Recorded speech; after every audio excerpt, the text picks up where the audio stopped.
And this is getting closer to like what we did to the Native Americans, which was a cultural genocide and probably a genocide. I want to talk to you guys about the biggest art heist since World War II, when art was hoisted out of French museums and stolen from all across Europe, brought back to Germany and smuggled out into storage units all across the world.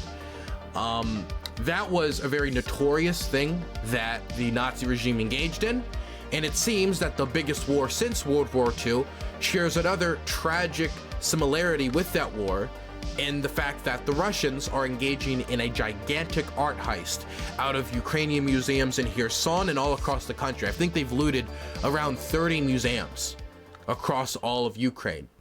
And they've looted tens of thousands of pieces of art, whether it be oil paintings or like old Scythian gold that's like over 2,000 years old, or it might be like old artifacts and coins, chalices, and all this stuff is getting looted and then brought to occupied territory away in Crimea, or brought back to Russia, or just straight smuggled out. We have no clue where it's going to be, whether it's going to be put on the black market or where it is.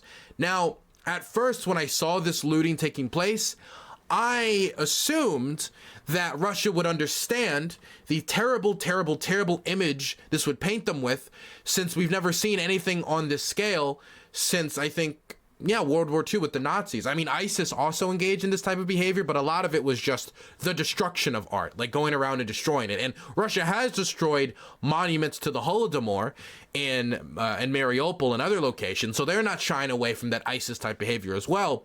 But no, they're just straight up looting tens of thousands of pieces of art all across Ukraine, destroying pieces of art in the process, and because they're not doing it properly. And they're basically trying to steal Ukraine's history. They're trying to steal Ukraine's historical artifacts. Let's read the article. I gotta tell you, man, I was reading this last night, and it honestly boiled my blood. After so much, it takes a lot to get me angry, but Russia has stolen the equivalent of over 2,000 years of history. This is not something that you just like rebuild. You can't just rebuild Scythian gold. You just can't rebuild like chalices from the 5th century that were shattered. You can't just rebuild these fantastic like oil pieces. Hell, they even stole corpses. They stole the bones of Catherine. I think it was like Catherine the Great's lover. Like, they're just thieves. This is not stuff you can just rebuild like you can rebuild buildings or economies. You can't just rebuild this. Yeah, Potemkin, exactly. One morning in late October, Russian forces blocked off a street in downtown Kherson and surrounded a graceful old building with dozens of soldiers. 5 large trucks pulled up. So did a line of military vehicles ferrying Russian agents who filled in through several doors. It was carefully planned, highly organized, military-style assault on an art museum. Over the next 4 days, the Kherson Regional Art Museum was cleaned out, witnesses said, with Russian forces bustling about like insects, porter-wheeling out thousands of paintings. Soldiers hastily wrapped them in sheets, and art experts barked orders, and packing material was flying everywhere. They were loading such masterpieces, which there are no more in the world, as if they were garbage, said the museum longtime director Alina Donsenko, who recently returned from exile, recounting what employees and witnesses had told her. When she came back to the museum in early November and grasped just how much art had been stolen, she said, "I lost my mind." Kherson, Mariupol, Methodical, Katkovsky, I don't know how to say that properly, museums of art, history, and antiques. As Russia has ravaged Ukraine with deadly missile strikes and brutal atrocities on civilians, it has also looted the nation's cultural institutions of some of the most important and intensely protected contributions of Ukraine and its forebears, going back thousands of years. International art experts say the plundering may be the single biggest collective art heist since the Nazis pillaged Europe in World War too. So again, the Russian narrative here is that they're bringing civilization to Ukraine away from the degenerate West, that Ukraine is a part of Russia, that they're coming to liberate them. But what do they do when they arrive? They steal washing machines, they steal people's microwaves, their money, their belongings, and they steal their cultural history, loot it and steal it away, trying to erase Ukraine's cultural history, a cultural history that is distinct in many ways from Russia, stealing it, looting it. This is not liberation, this is theft.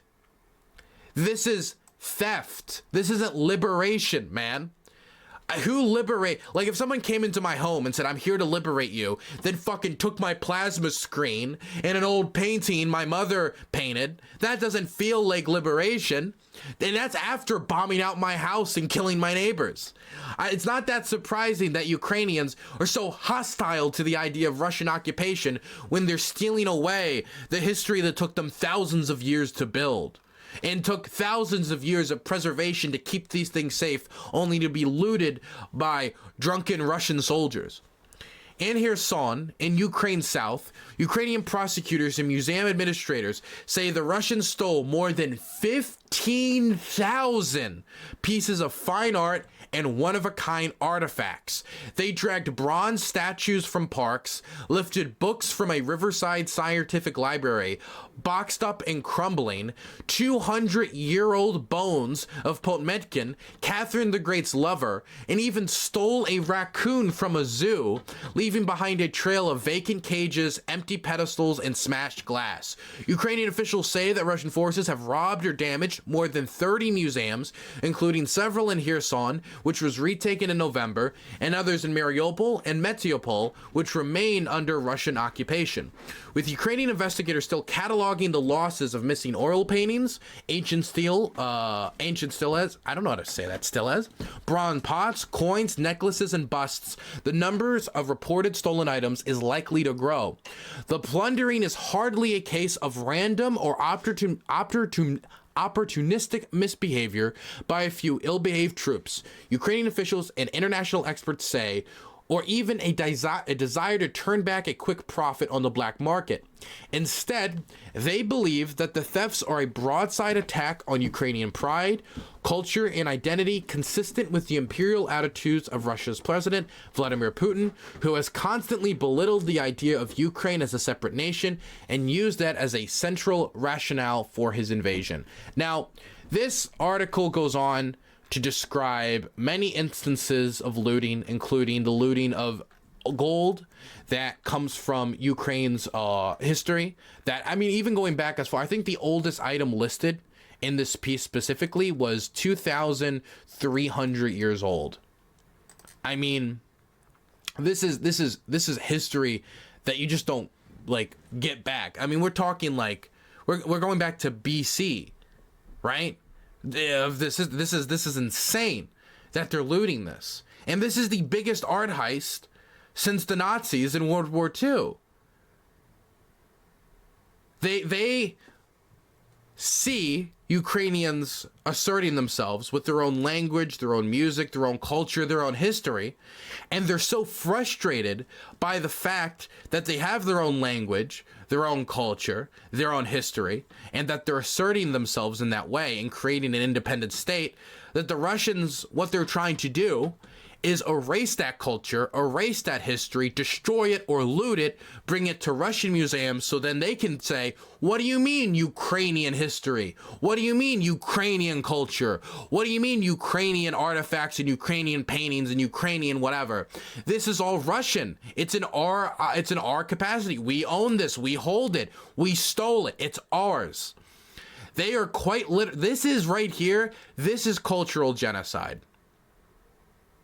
I don't try to use the word lightly, but if the intention from the Russians is to steal away their culture as they're engaging in the largest scale attempt of this since World War II, and as some experts are saying, and that the intent here is to steal away that culture so they can assimilate them into Russia forcefully, this is just cultural genocide. The stealing of not only like the last few hundred years of culture, but thousands of years of culture. Stuff that Ukraine just can't build back. Stuff that Russia would have to give them back, but in many instances they can't, because they were so desperate to steal all this stuff that a bunch of untrained soldiers ended up looting a bunch of this, and they smashed things like chalices. This article goes on to talk about a chalice that was smashed from the 5th century because they didn't know what to do. They didn't know how to properly transport this stuff, and they didn't treat it with the care and respect that the Ukrainians treated this cultural history with. That the Ukrainians treated this history with.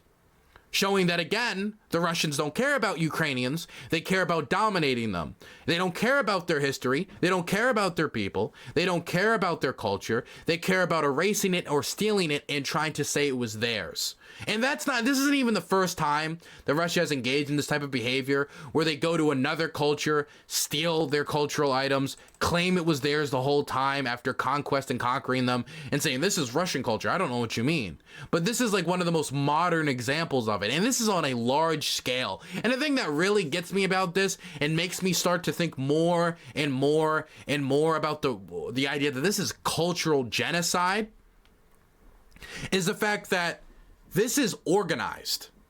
This is organized, and it's being transported to museums in Russia, or with at least deeper into occupied territory like Crimea.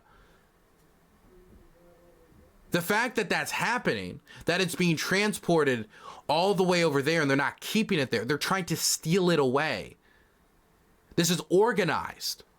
And the fact that it's organized and it isn't just like a soldier here grabbing a random coin and stuffing it in his pocket, not understanding the historical significance, but knowing that it could probably get them a pretty penny on eBay. This is coordinated with Russian military units and art thieves on behalf of the government. This is a government campaign of cultural erasure, domination, and theft. This could fall under the case of cultural genocide, and I think this builds up the case a lot more in my mind. Certainly a lot more in my mind. And it's making me lean more and more towards the use of that word, which I try to be very careful with due to the weight that word has and how lightly a lot of times people use that word. Where people think, oh, genocide is when you kill a bunch of civilians. No, that's not what genocide is. The people use the word so lightly, but when we talk about cultural genocide, this is getting closer and closer to that. This is getting closer to like what we did to the Native Americans, which was a cultural genocide and probably a genocide. This is getting closer to the type of stuff that empires engaged in 200, 300 years ago, and we thought was over. We thought that was a thing of the past, that humanity had evolved past that. But apparently Moscow hasn't. And they're going to keep engaging in this behavior until all of the territory is liberated. And let's also be realistic here. Even if, let's say, best case scenario, Kherson's already been liberated and they've reclaimed this museum. That's how they're engaging in these investigations. Ukraine is engaging in a large-scale investigation right now to try to identify this. The UN has come forward and said that this isn't even the first time Russia has engaged in this behavior, saying that they did the same thing with over 50 cultural items in Crimea after they illegally invaded and annexed that. But let's say Ukraine wins the war, that they retake all of Kherson, not just the city of Kherson. They take back Zaporozhye, all of it, not the city of Zaporozhye, but the rest of the oblast. They take back Donetsk, Luhansk, and Crimea. Best case scenario. There is still a very good chance that the Russians are just going to take the stuff that's currently being hoarded in Crimea and send it to Russia proper. Or they're just going to take the stuff that they've already transported to Russia proper and just keep it there. It's very, very unlikely that Russia's legitimately going to actually, once this war's over, be like, okay, the war's over, we'll give back all this stuff. Because their claim, which is also a claim that the British Museum has used, which, you know, I guess should make a lot of British people reflect, or a lot of people reflect on the type of practices that the British Museum engaged in all throughout Africa and stealing jewels and items that could easily be returned to their governments now in many cases. The Russians are saying, in many instances, oh, actually, we're just doing this to protect the stuff.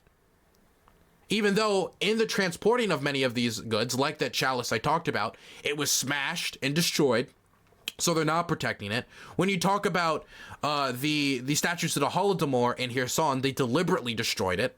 So that's the deliberate destruction of Ukrainian history, where they're trying to identify the times that the Soviet Union abused them. But like, they have no intention to return this stuff. They're not doing this to protect it. The transporting of these goods is what destroyed many of these goods and put them in danger, because they were in the hands of untrained soldiers who had no clue what they were doing, and ended up smashing these cultural items, or at least damaging the frame or damaging the items, because a lot of times they wouldn't even completely smash it, but they would damage it, damage the frame, damage the art, damage these items. They are not protecting these items, they're actively destroying these items. This is not an attempt to protect Ukrainian cultural history. This is an attempt to destroy and steal it and erase it. This right here is probably one of the biggest pieces of evidence in the case against Russia for cultural genocide. This made me fume last night. This made me so angry, because this is something that you just don't rebuild. Like, I see like the Ukrainians as a very hardy people, a people who have gone through a lot, very similar to like the Polish and how they've gone through a lot, they've sustained a lot, and they're very proud of their nation, they're very proud of their history, they're very proud of the fact that they've gone through it all to create their own nation state. But that pride and ability to rebuild their homes and rebuild their economy and rebuild their lives, it's not that simple when it comes to this stuff. And that's what makes this such a tragedy, is that this type of damage a lot of times just can't be undone. And the odds of the Russians, even if the Ukrainians win the war, just giving this stuff back are very low. And this is also the same pain that many people have felt for many decades before this, when it comes to the British Museum and how many cultural items were stolen, and how many Native Americans feel about cultural items that they were stolen for them, and a lot of times aren't even on display, but are just like in storage units, just like rotting away from outside the eyes of many Native Americans who want to get those back. And so I think once this war is over, one of the things that need to be pressed on, which many people aren't talking about, is the return of Ukraine's cultural history, the return of these paintings, the return of these items, because this right here is fucking disgusting.